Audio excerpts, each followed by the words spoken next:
নমস্কার।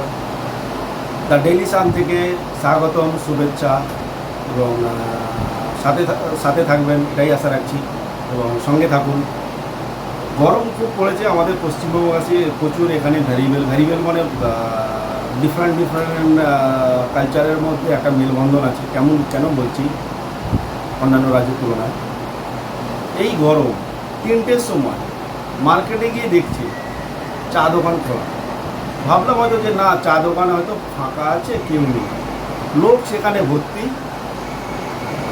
বলছে দাদা চা দিন তো একটা। দুপুর 2:30-3টে মানে দুপুরবেলা চড়া রোদে। তার মানে আমরা বাঙালিরা চা কত ভালোবাসি। চায়ে এক চুমুক, তারপরে শুরু হয়ে গেল। বর্তমানে পশ্চিমবঙ্গে আমাদের ভোট চলছে। কোন পার্টি কী কাজ করছে, কোন পার্টির কী করা উচিত, সব থেকে বড় রিসার্চ ওইখানেই হয়। প্রতিটা রাজনৈতিক দলকে বলবো, আপনারা আপনাদের যে যত কর্মী আছে তাদেরকে চা দোকানগুলোতে পাঠান। চা দোকানগুলোতে যদি পাঠান, দেখবেন আপনি ওখান থেকে অনেক তথ্য পাবেন যে ভবিষ্যতে এবং বর্তমানে আমাদের পশ্চিমবাংলার কী করা উচিত, কী করা উচিত না, পুরো ওখান থেকে আপনি ডেটা পেয়ে যাবেন। এবং ওখান থেকে আপনার কাছে দেখবেন 10 বছরের ফিউচার প্ল্যান আপনার হয়ে গেছে। আপনাকে আর কোথাও যেতে হবে না, কোনো কর্পোরেটকে ডাকতে হবে না আপনাদের দলের হয়ে কাজ করার জন্য, বা প্রচুর কর্মী নিয়ে আপনাকে স্পেশাল কোনো টিম নিয়ে বসতে হবে না। তো কথাটা কী ছিল? চা। আর কোথায় এসে পৌঁছালাম, পুরো পশ্চিমবঙ্গের ভবিষ্যৎ জুড়ে আছে। তার মানে বুঝতে পেরেছেন চায়ের সঙ্গে কতদূর সম্পর্ক আমাদের বাঙালিদের। সত্যি বলতে বাঙালি সত্যি একটা চা ছিল। এখন দেখছি আবার চায়ের বিভিন্ন ভ্যারিয়েন্ট চলে এসেছে। আগে যেমন সিম্পল ধরে চা হতো, যে একটা দুধ দিয়ে নর্মাল চা মানুষ সেটা খেত বা বাড়িতে খেত। আর একটা যেটা কী হতো না, কেউ বলে লিকার চা, কেউ বলে লাল চা, একটু আদা দিয়ে গোলমরিচ দিয়ে শীতকালে চা খাওয়া হতো। গরমকালে অনেকে আদা মরিচটা বাদ দেয়, নর্মাল চাটা। এখন দেখছি চায়ের আবার অনেক ভ্যারিয়েন্ট চলে এসেছে, ক্রিম দেওয়া, বাটার দেওয়া, নানা রকম দেওয়া।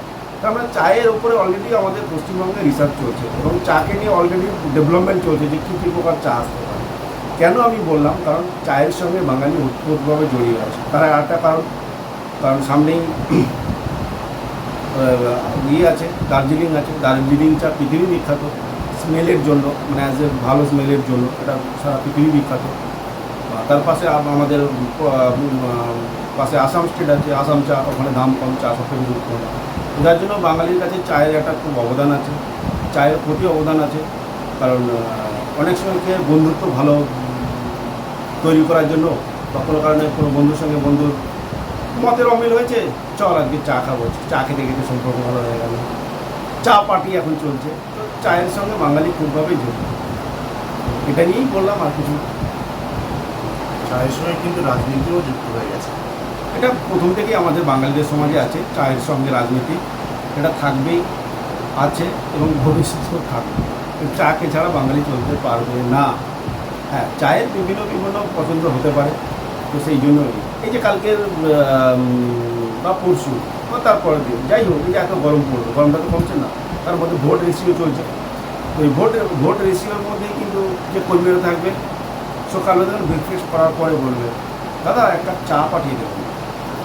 অনেকক্ষণ কাজ করলাম, দুপুরে কাজ করার পর, লাঞ্চ করার পর আধা ঘন্টা পরে বলে দাদা একটু চা পাঠিয়ে দেবেন। কারণ এটা বাঙালিদের চায়ের সঙ্গে একটা খুব রিলেশান আছে। চা খেলে অনেকে এমন হয়ে গেছে বলে যে চা না খেলে নাকি শরীরে মাথা ব্যথা করে, হেডেচি হয়, এগুলো নাকি প্রবলেম হয়। অ্যাকচুয়ালি ওটা কিছুই না, মানে আমি যে কিছু খাইনি সেটা খাওয়ার দরকার, তার জন্যই চাটা দরকার। ধন্যবাদ। দ্য ডেইলি সানের সঙ্গে থাকুন, সাথে থাকুন, সঙ্গে থাকুন। ডেইলি সানকে বন্ধু বান্ধব রেডিওর কাছে শেয়ার করে দিন। ভালো থাকুন, সুস্থ থাকুন। নমস্কার।